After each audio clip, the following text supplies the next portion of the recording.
دہائی اور اس سے قبل سے قبلہ پیر سید ہدایت رسول شاہ صاحب نے اس کام کا آغاز کیا اور وہ بڑھتا بڑھتا ایک تناور درخت کے صورت میں موجود ہے، اور اس کا بنیادی اور مرکزی نقطہ اور میسج یہ ہے کہ حضور علیہ السلام کی محبت کو ایک عام انسان کی زندگی میں اس قدر داخل کر دیا جائے کہ اس کا اور نہ بچھونا حضور علیہ السلام کا عشق ہو جائے، اور میلاد مصطفیٰ صلی اللہ تعالیٰ علیہ وسلم کو اس قدر عام کیا جائے کہ یہ ہماری کلچر کا حصہ بن جائے، ہماری تہذیب کا حصہ بن جائے، اور ہماری زندگی کا کوئی پہلو محبت مصطفیٰ کے بغیر ادھورا رہے، اور جب تک عشق مصطفیٰ کی شمع ہمارے دل میں روشن نہ ہو تو ہم سب کا یہی احساس ہونا چاہیے کہ شاید ہمارا ایمان ابھی تک مکمل نہیں ہوا۔ یہی حدیث کا سبق ہے، یہی قرآن کا سبق ہے، اور یہی میرے حضور قبلہ پیر سید ہدایت رسول شاہ صاحب، قبلہ پیر سید ہدایت رسول شاہ صاحب، قبلہ پیر سید شفاعت رسول شاہ صاحب، قبلہ پیر سید صداقت رسول شاہ صاحب، اور اس آستانے سے جتنے بھی بزرگان کرام اس دنیا کے ہدایت کے لیے جلوہ فروز ہوئے ان سب کا یہی پیغام ہے کہ محبت مصطفیٰ کو اس قدر عام کیا جائے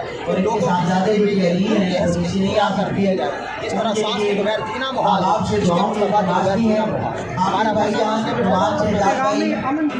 طرف سے اور مدرسہ دار رحمت کی طرف سے استقبال کیا جائے گا۔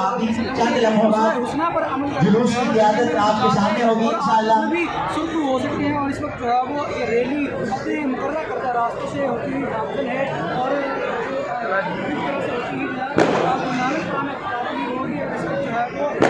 چشتی کی رہائش گاہ پر پیر ہمایت رسول شاہ صاحب کی جانب سے دعا کی جائے۔